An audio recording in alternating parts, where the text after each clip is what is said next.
پوری امت نے اجماع کیا ہے کہ ایک سا جو اناج ہے یہ دیا جائے گا صدقہ فطر کے طور پر. الحمدللہ، چاہے وہ اناج گندم کی شکل میں ہو، چاہے وہ جو کی شکل کے اندر ہو، چاہے وہ آپ سمجھ لیں کھجور ہو، بلکہ بخاری مسلم میں منقع بھی آیا ہے، منقع ہو، کوئی اور چیز ہو، کشمش ہو، سب کے سب جو ہے وہ اس میں دیں گے. لیکن ہمارے جو احناف حنفی بھائی ہیں وہ کہتے ہیں جی آدھا سا بھی چل جائے گا اگر گندم ہوگی، اور وہ اس چیز کو جو ہے نا وہ پروپیگیٹ کرتے ہیں. اس لیے ان کی آپ کیلکولیشن دیکھیں نا، انہوں نے پہلی تو بات ہے کہ وہ سا ہی غلط کیلکولیٹ کیا ہوا ہے. وہ آدھا کر کے بھی ان کا 2.5 کلو بن رہا ہوتا ہے، ان کا سا جو ہے وہ 5 کلو کا ہے. شکر ہے پھر بھی وچ قریب آ ہی جاندے ہیں ربو ہی بچ کے. تو ایک سا کو انہوں نے آدھا کر دیا ہوا ہے. وہ کہتے ہیں نہیں جی ایک سا ہے کھجور کے لیے، جو کے لیے اور کشمش پنیر کے لیے، لیکن اگر گندم دیں گے پھر آپ آدھا سا بھی دے سکتے ہیں. اچھا، اب اہل حدیث جو ہے وہ ان کے اوپر چڑھائی کر رہے ہوتے ہیں، کہتے ہیں جی دیکھیں جی حنفیوں نے دین ہی بدل دیا ہے، اور وہ جعلی روایتیں ابو داؤد ترمذی کے اندر، واقعی وہ جھوٹی روایتیں ہیں کہ آپ صلی اللہ علیہ وآلہ وسلم نے فرمایا کہ گندم جو ہے وہ آدھا سا بھی دی جا سکتی ہے. وہ تو تمام محدثین کے ہاں جعلی روایت ہے، کوئی ایکسیپٹیبل نہیں ہے، اور بخاری مسلم سے وہ ٹکرا رہی ہے جب واضح آ گیا کہ اناج بھی آپ نے ایک سا دینا ہے. اور اس میں امام نسائی نے خود لکھ دیا ہے کہ جو حسن بصری بیان کر رہے ہیں ابن عباس سے، تو حسن بصری کی ابن عباس سے جو ہے وہ سما ثابت نہیں ہے اور منقطع روایت ہے. اس روایت کا سہارا لیتے ہیں. اب ظاہر ہے کہ جب وہ کسی کے پاس کچھ بھی نہیں ہے پھر وہ جعلی روایتوں کا بھی سہارا لینا شروع کر دیتے ہیں حنفی. تو بیسیکلی مسئلہ یہ نہیں ہے کہ یہ ضعیف روایتوں کا سہارا لے رہے ہیں، اصل مسئلہ گل وچ کوئی اور ہے. یہ جو امت کے اندر بدعت جاری ہوئی ہے نا سا کو نصف کرنے کی، یہ حضرت معاویہ ابن ابی سفیان رضی اللہ تعالیٰ عنہ کی جاری کردہ بدعت ہے. یہ ہے اصل وچ گل اور کوئی، وہ میں انشاءاللہ ٹروتھ ریویل کرنے لگا ہوں. اور پچھلے رمضان کی بات ہے، یہاں میں ایک اہل حدیث مسجد میں فجر کی نماز کے بعد وہ درس دیتے تھے، ایک اہل حدیث عالم دین. تو وہ درس دے کے جب فارغ ہوئے صدقہ فطر پہ دے رہے تھے، عید آنے والی تھی، تو وہ حنفیوں کے اوپر گرج رہے تھے، جناب یہ دیکھیں یہ نصف سا کے قائل ہیں، احادیث کہتی ہیں کہ پورا ایک سا دینا ہے، اور یہ ہے وہ ہے. ان لوگوں نے دیکھیں دین کے اندر کس طرح کی ملاوٹ کر دی ہے. جب وہ درس کر کے فارغ ہوئے میں نے ان سے سلام لیا، میں نے کہا حضرت صاحب یہ آپ جو حنفیوں کے اوپر گرجے ہیں، حنفیوں بیچاروں کا تو کوئی قصور نہیں ہے، ان تک تو دین ٹیمپرڈ فارم میں پہنچا ہے، گل وچ کوئی اور ہے، اندر دی گل کوئی اور ہے. تو میں نے کہا کہ آپ کو پتہ ہے کہ یہ اس امت میں کس شخص نے اس سنت کو بدلا ہے اور یہ بدعت جاری کی ہے نصف سا گندم والی. تو ان کا چہرہ فک ہو گیا، کیونکہ جب میں بات کر رہا ہوں سننے والا اہل حدیث عالم ہو تو اس کو فوراً سگنل آنے شروع ہو جاتے ہیں کہ گل وچ کوئی اور ہے.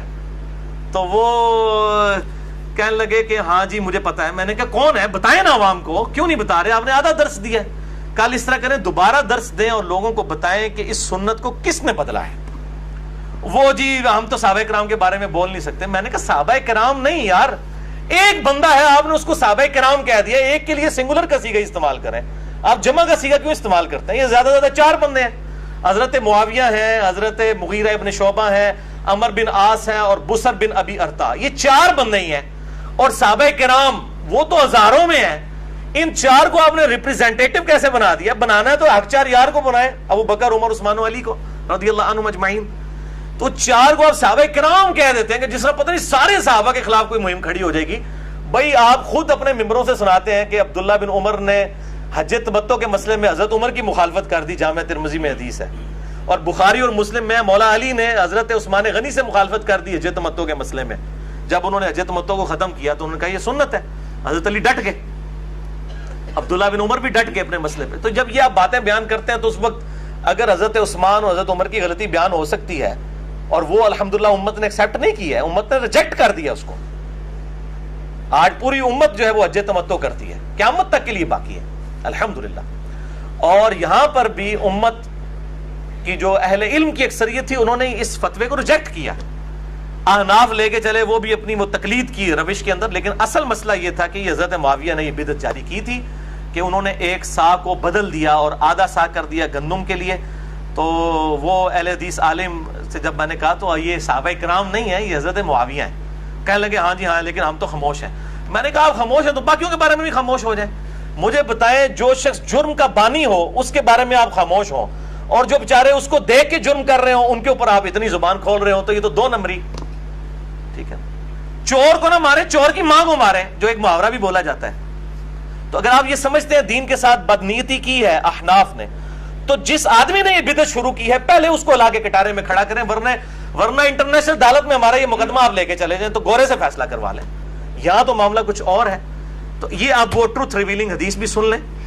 ابو سعید خدری رضی اللہ تعالیٰ عنہ کے کانٹیکسٹ میں انہوں نے روایت کی ہے، بخاری میں اس کا نمبر ہے 1508 اور مسلم شریف میں پوری ڈیٹیل ہے، صحیح مسلم 2284 انٹرنیشنل نمبر ہے اس کا، کہ ابو سعید خدری رضی اللہ تعالیٰ عنہ کہتے ہیں کہ ہم نبی صلی اللہ علیہ وسلم کی مبارک زندگی میں رمضان کا فطرانہ ہر چھوٹے بڑے آزاد و غلام کی طرف سے 1 سا اناج، اشیاء خرد و نوش، 1 سا پنیر یا 1 سا جو یا 1 سا کھجور یا 1 سا منقع دیا کرتے تھے. یہ سنت جاری رہی. یہ الفاظ دیکھیں، سنت بدلی بعد میں، یہ سنت جاری رہی حتیٰ کہ جب حضرت معاویہ شام سے حج یا عمرہ کرنے کے لیے تشریف لائے. یہ حضرت معاویہ کے دور ملوکیت کا واقعہ ہے. تو انہوں نے منبر پر لوگوں سے خطاب فرمایا اور کہا کہ میں سمجھتا ہوں کہ شام کی گندم کے 2 مد یعنی آدھا سا، نصف سا، یہ 1 سا کھجور کے برابر ہے. چنانچہ اندے نو کی چاہیے 2 اکھاں، اندے نو کی چاہیے 2 اکھاں، اندے کو 2 آنکھیں چاہیے نا، وہاں تے لائی لگ ہوندی ہے. چنانچہ لوگ وہی کرنا شروع ہو گئے.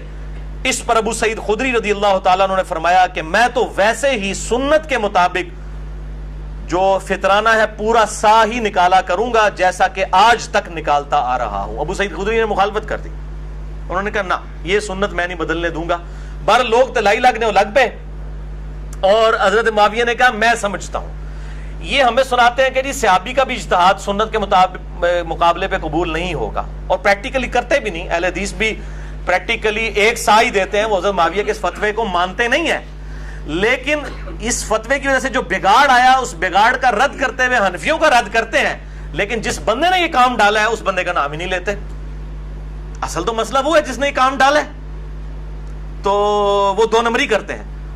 تو یہ وہ حضرت معاویہ کہہ رہے ہیں میں سمجھتا ہوں کہ شام کی گندم کے 2 مد، 1 جو نصف سا ہے وہ 1 سا کھجور کے برابر ہے قیمت کے اعتبار سے.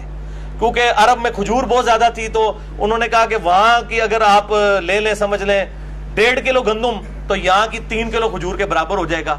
پھر تو میں بھی اس کو ایک سٹیپ آگے کرتا ہوں. حضرت معاویہ زندہ ہوتے میں کہتا حضرت میں یہ سمجھتا ہوں کہ آج میرے دور کے اندر چونکہ کھجور تو ہمارے ملک کے اندر بہت مہنگی ہے، ہم تو پھر کھجور کے اگر 3 بھی سا ادا کریں، جو پورا 3 کلو 1 سا ادا بھی کر دیں تو کتنا بنتا ہے؟ 40 روپے کا بھی ریٹ لگائیں، 120 روپے، یا مہنگی سے مہنگی بھی 50 روپے، 150 روپیہ بنتا ہے. 150 روپیہ بنتا ہے آج یہاں پہ گندم کا. اور کھجور کا کیا بن رہا ہے؟ اچھی جو سٹارٹ بھی کھجور ہو رہی 200 سے ہو رہی، وہ 600 بن رہا ہے. تو پھر ادھر بھی لوگ بدلنا شروع کرتے ہیں. بدل سکتے ہیں نا، اس طریقے سے وہ اپنی طرف سے پروپیگیٹ کر سکتے ہیں. اور اگر وہ نصف سا گندم لے لیں اور وہ حضرت معاویہ والی بات لے جائیں تو 75 روپے دیں گے، تو دین کے ساتھ پھر یہ کچھ ہوگا. تو یہ میں یہ سمجھتا ہوں، یہ رائے ہے، اور انہی چیزوں کو پھر اہل تشیع نے ہائی لائٹ کیا ہوا ہے. امین الحسینی صاحب نے اپنی کتاب کے اندر جو اہل سنت کے اوپر اعتراضات لگائے ہیں اس میں سے ایک یہ 1 سا والا بھی ہے. اور اہل سنت میں یہ اعتراض حنفیوں کے اوپر ہی لگے گا. باقی مکاتب فکر کے جو لوگ ہیں، چاہے وہ شافعی ہوں، مالکی ہوں، حنبلی ہوں یا اہل حدیث ہوں، وہ تو نہیں لیتے. لیکن 2 نمبری ان کے ہاں اس حوالے سے بھی ہے کہ انہوں نے بھی بندہ نہیں ہائی لائٹ کیا کہ کون سا ہے جس نے یہ سنت بدلی ہے. تو میں نے الحمدللہ یہ حق گوئی آج کر دی الحمدللہ.